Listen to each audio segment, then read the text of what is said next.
وما أرسلناك إلا رحمة للعالمين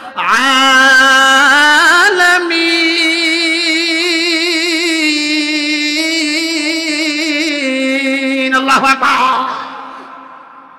আরে নবীর আশিকের দল আমার নবী গাছের জন্য রহমত, মাছের জন্য রহমত, চন্দ্রের জন্য রহমত, সূর্যের জন্য রহমত। আমার নবী জঙ্গলের হিংস্র প্রাণীর জন্য রহমত। আরে নবীর আশিকের দল আমার নবী নারীর জন্য রহমত। আমার নবী গাছের জন্য যেমন রহমত, আমার নবী চন্দ্রের জন্য তেমনি রহমত। আমার নবী আসমানের জন্য যেমন রহমত, আমার নবী জমিনের জন্য তেমনি রহমত। আমার নবী জঙ্গলের হিংস্র প্রাণীর জন্য যেমন রহমত, আমার নবী নারীর জন্য তেমনি রহমত। আমার নবী হিংস্র প্রাণীর জন্য যেমন রহমত, আমার নবী সকল পুরুষের জন্য তেমনি রহমত। কথা কোন ঠিক কিনা? আরে নবীর আশিকের দল নবীকে মুহাব্বত করতে হবে, ভালোবাসতে হবে। কিছুদিন পর কিছু কাফের বেঈমানের আবার নবীকে নিয়ে কটূক্তি করে। কথা কোন ঠিক কিনা? যেই নবীর সুপারিশ ছাড়া কোনো উম্মত জান্নাতে প্রবেশ করতে পারবে না। এর নবীর আশিকের দল আমার মায়ার নবী মদিনায় শুয়ে শুয়ে উম্মতি উম্মতি বলে কাঁদে। আরে নবীর আশিকের দল আমার নবীর মতো এতেমার কেউ নাই। আমার নবী দুনিয়াতে আসার আগেই নবীর বাবা আব্দুল্লাহ দুনিয়া থেকে বিদায় হয়ে গেল। আমার নবীর মতো এতিমার কেউ নাই, কেউ নাই। আরে নবীর আশিকের দল আমার নবী 6 বছর বয়সে নবীর মা আমেনাকে হারাইছে। আমার নবীর মতো এতিমার কেউ নাই, আমার নবীর মতো এতিমার কেউ নাই। এর নবীর আশিকের দল আমার নবীর চরিত্র দেখে, আমার নবীর ব্যবহার দেখে, আমার নবীর ভালোবাসা দেখে কাফের বেঈমানেরা নবীর হাত ধরে কালিমা পড়ে মুসলমান হয়ে যায়। নবীর হাত ধরে কালিমা পড়ে মুসলমান হয়ে যায়। একদিন নবীর নাতি হাসান আর হুসাইন নবীকে কত ভালোবাসতেন, আর নবীও কত ভালোবাসতেন। যেই নবীর শরীরে মশা মাছি পড়া পর্যন্ত হারাম ছিল, আর ওই নবীকে নবীর নাতি হাসান আর হুসাইন বলতো, না না ভাই একটু বুড়া হয়ে যাও, তোমার উপর ঘুরা সোয়ার করো। আমার নবী তাই করতেন। সুবহানাল্লাহ। একদিন নবীর মেয়ে ফাতেমা রাদিয়াল্লাহু তাআলা আনহা, নবীর মেয়ে ফাতেমার ঘরে খানা নাই। হযরত আলী রাদিয়াল্লাহু তাআলা আনহু যুদ্ধের ময়দানে চলে গিয়েছেন। যুদ্ধের ময়দানে চলে গিয়েছেন, 3 দিন পর্যন্ত খানা নাই। সন্তানেরা কান্না করতেছে, হাসান আর হুসাইন কান্না করতেছে, মা খানা দাও, ক্ষুধার যন্ত্রণা সহ্য করতে পারতেছি না, ক্ষুধার যন্ত্রণা সহ্য করতে পারতেছি না, মা খানা দেও, খানা দেও।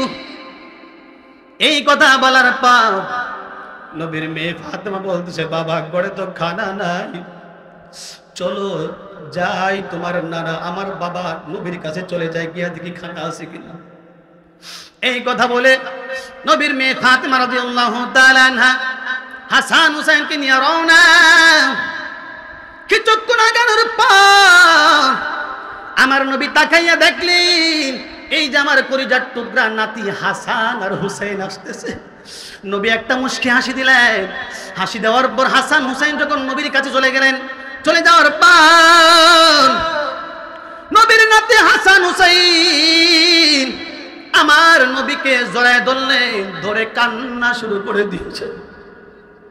কান্না করে বলতেছে, নানা ভাই খানা নাই, ক্ষুধার যন্ত্রণা সহ্য করতে পারি না। ও নানা ভাই আমার পেটের দিকে একটু তাকায় দেখো, পেটের অবস্থা। আমার নবী হাসান আর হুসাইনের পেটের দিকে তাকাইলে, তাকানোর পর তাকাইয়া দেখলি হাসান আর হুসাইনের পেট আর পিঠ একসাথে লেগে গেছে। আমার নবী কান্না শুরু করে দিয়েছে। আরে নবীর আশিকের দল হযরত আয়েশা রাদিয়াল্লাহু তাআলা আনহাকে বললেন, ও আয়েশা দেখো ঘরে কোনো খাবার আছে কিনা, আমার নাতি হাসান আর হুসাইনকে খাবার দাও।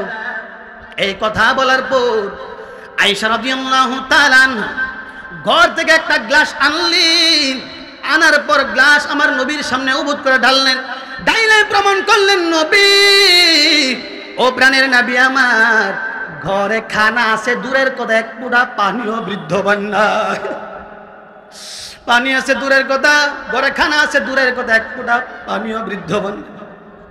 এই কথা বলার পর আমার নবী বলতেছে, হাসান ও হুসাইন তোমরা একটু বসো, আমি আসতেছি। এই কথা বলার পর আমার নবীর বাড়ির পাশে এক ইহুদির খেজুরের বাগান, এক ইহুদির খেজুরের বাগান, ওই বাগানে চলে গিয়েছে। চলে যাওয়ার পর ওই বাগানের মালিক হলেন ইহুদি। ইহুদিকে পাইলেন, পাওয়ার পর বলতেছে, ভাই। আমার নবী বললেন, ভাই এই বাগানের মালিককে? ইহুদি বললেন, এই বাগানের মালিক হলাম আমি। আমার নবী বললেন, ইহুদি ভাই আপনার কি কোনো কামলা লাগবে নি? ও ভাই আপনার কোনো কামলা লাগবে নি?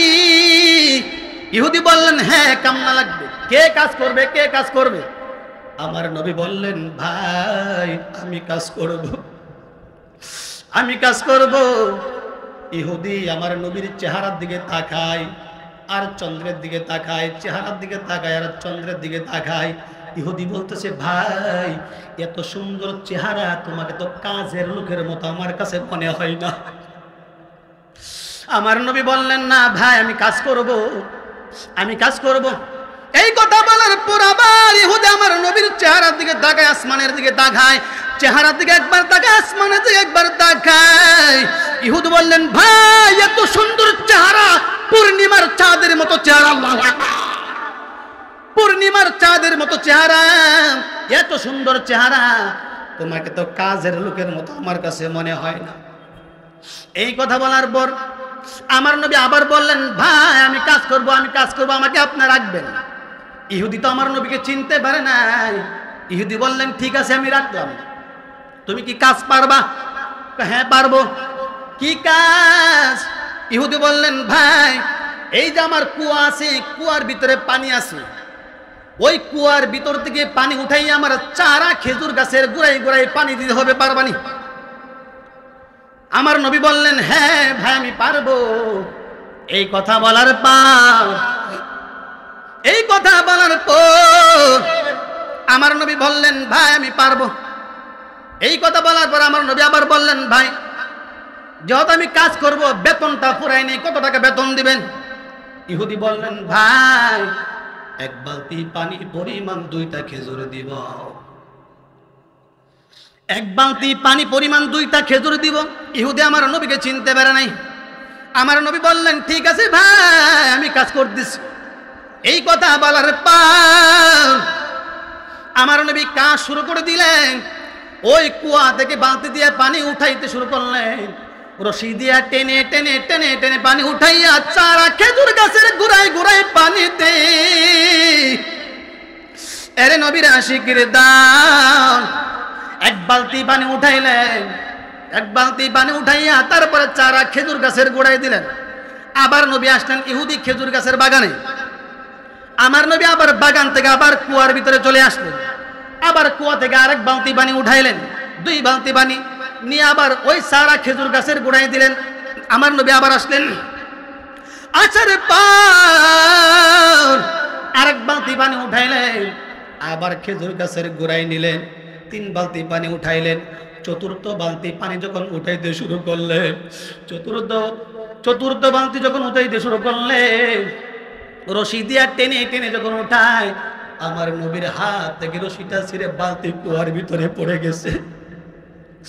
ইহুদি ওইখান থেকে ধমক দেয়, আরে পানি আনুস না কে? আমার নবীকে গালি দেয় আর ধমক দেয়। ইহুদি দৌড়ে আবার বাগানে চলে আসলেন। আসার পর বলতেছে, পানি নেস না কেন? আমার নবী কান্না শুরু করে দিয়েছে, ভাই আমি 1 বালতি 2 বালতি 3 বালতি পানি নিলাম, চতুর্থ বালতি পানি যখন উঠাইতে শুরু করলাম, তখন আমার হাত থেকে বালতি রশি ছিঁড়ে বালতি কুয়ার ভিতরে পড়ে গেছে। এই কথাটা বলতে দেরি, ইহুদি আমার নবীর গালে থাপ্পড় দিতে দেরি করে না।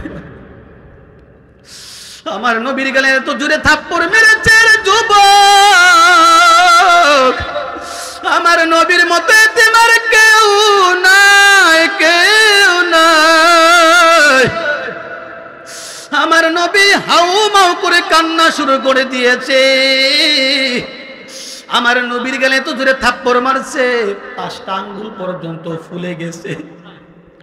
আমার নবী ছোট্ট বাচ্চাদের মতো কান্না শুরু করে দিয়েছে। কান্না করে বলতেছে, ভাই, ইহুদি ভাইকে বললেন, ভাই আপনি আমার গালে এত জোরে থাপ্পড় মারছে, মনে হয় আপনার হাতে ব্যথা পাইছেন, আমাকে মাফ করে দেন। ও ভাই, আপনি আমার গালে থাপ্পড় মারছে,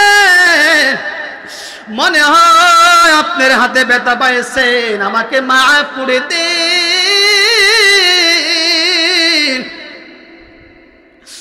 ইহুদি আমার নবীকে ধমক দিয়া বলে, আমার জায়গা ছাড়িয়া তুই চলিয়া যা। এবার আমার নবী ইহুদির জায়গা ছাড়িয়া নবী বাড়িতে চলে যায়। আবার ইহুদি আমার নবীর পিছন দিক দিয়া ডাক দিলেন, ডাক দিয়া বলতেছে, ভাই তোমার বেতনটা নিয়ে যাও। 1 বালতি 2 বালতি 3 বালতি পানি পরিমাণ 6টা খেজুর, 6টা খেজুর আমার নবীর হাতে দিলেন। আমার নবীর হাতে নেওয়ার পর কান্না করে করে বাড়ি যায় আর বলতেছে, ভাই আমি বাড়ি থেকে আসতেছি, বাড়ি থেকে আসার পর আপনার কুয়া থেকে আমি আপনার বালতি তুলে দেব। এই কথা বলার পর ইহুদি ধমক দিয়ে আবার নবীকে সরায়া দেয়। আমার নবী বাড়িতে চলে যায়।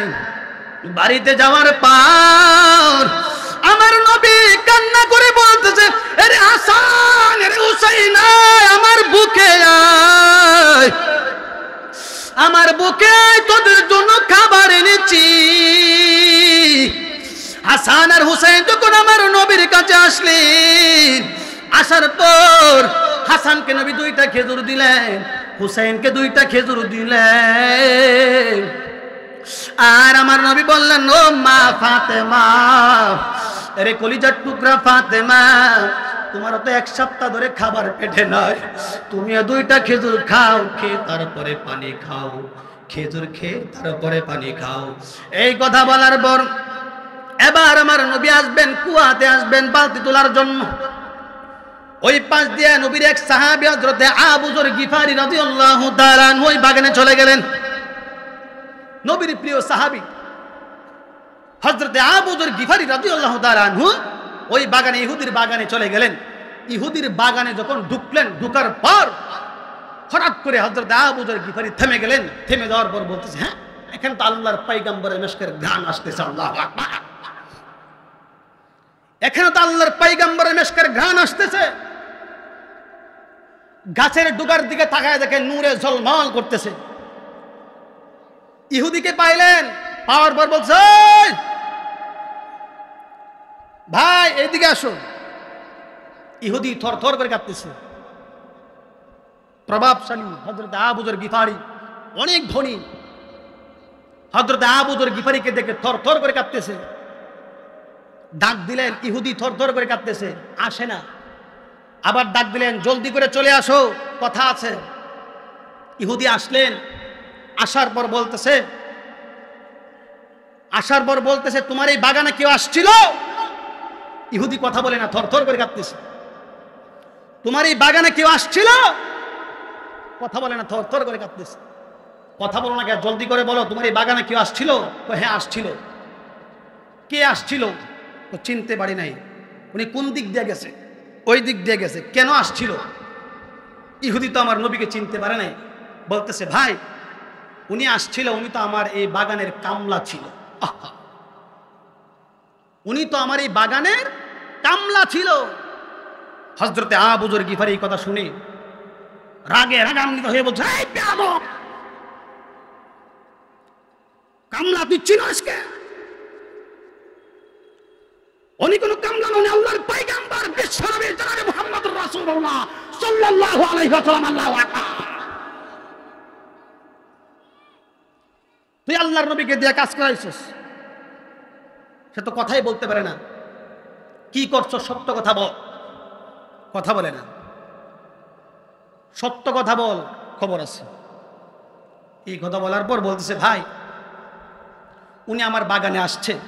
আসার পর বলতেছে, আপনার বাগানে কামলা লাগবে? আমি বলছি, হ্যাঁ লাগবে। উনি বলতেছে যে আমি কাজ করব। আমি তো ওনাকে চিনতে পারি নাই। উনি আমার বাগানে কাজ করেছে। কাজ কি? আমার কুয়া থেকে পানি উঠাই আমার খেজুর গাছের গোড়ায় গোড়ায় পানি দিছে। এক বালতি, দুই বালতি, তিন বালতি পানি উঠাইলেন। চতুর্থ বালতি যখন উঠাতে শুরু করলেন, তখন বালতির রশি ছিঁড়ে বালতি কুয়ার ভিতরে পড়ে গেছে। আমি তো আল্লাহর পয়গম্বরকে চিনতে পারি নাই, আমি তো আল্লাহর পয়গম্বরকে চিনতে পারি নাই। আমি আল্লাহর পয়গম্বরের গালে একটা থাপ্পড় দিয়েছিলাম। এই কথা বলার পর হযরত আবু যর গিফারী রাদিয়াল্লাহু তাআলা আনহু বলতেছে, এর বেয়াদব তুই কি করলি? আল্লাহর পয়গম্বরকে থাপ্পড় মারলি, তোকে আমি মেরে ফেলবো, আর জমিনে রাখবো না, তোকে আমি মেরে ফেলবো, এই জমিনে আর রাখবো না। কি করলি? আল্লাহর পয়গম্বরকে থাপ্পড় মারলি।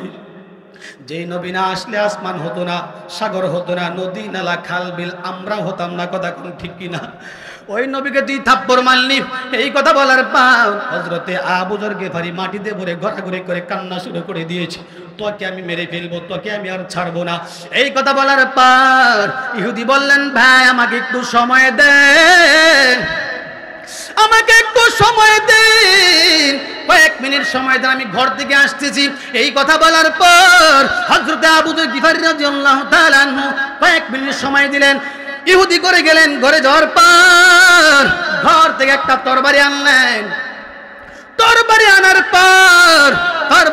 পর ইহুদি তরবারি আনার পর হযরতে আবু যর গিফারীর সামনে বললেন, ও ভাই, আমি তো আল্লাহর পয়গম্বরকে চিনতে পারি নাই, আমি তো আল্লাহর পয়গম্বরকে চিনতে পারি নাই, আমি তো আল্লাহর পয়গম্বরকে চিনতে পারি নাই। ভাই, আমি যেই হাতে আল্লাহর পয়গম্বরকে থাপ্পড় দিয়েছি, আমি নিজের হাতে ওই হাত কেটে ফেলে দিলাম। আল্লাহু আকবার। আমি নিজের হাতে হাত কেটে ফেলে দিলাম। আর বলতেছে, ভাই আমি এই হাত কেটে ফেলে দিলাম, আমাকে আল্লাহর নবীর দরবারে নিয়ে যান, আল্লাহর নবীর কাছে নিয়ে যান, আল্লাহর নবীর কাছে নিয়ে যান, আমাকে আল্লাহর নবীর কাছে নিয়ে যান। আমি আল্লাহর নবীর কাছে মাপ চাবো, শুধু মাপ চাবো না, আমাকে যেন আল্লাহর নবী কালিমা পড়ায়া মুসলমান বানিয়ে দেয়। আল্লাহু আকবার। আমাকে যেন আল্লাহর নবী কালিমা পড়ায় মুসলমান বানিয়ে দেয়। এই কথা বলার পর হযরত আবু যর গিফারী রাদিয়াল্লাহু তাআলা আনহু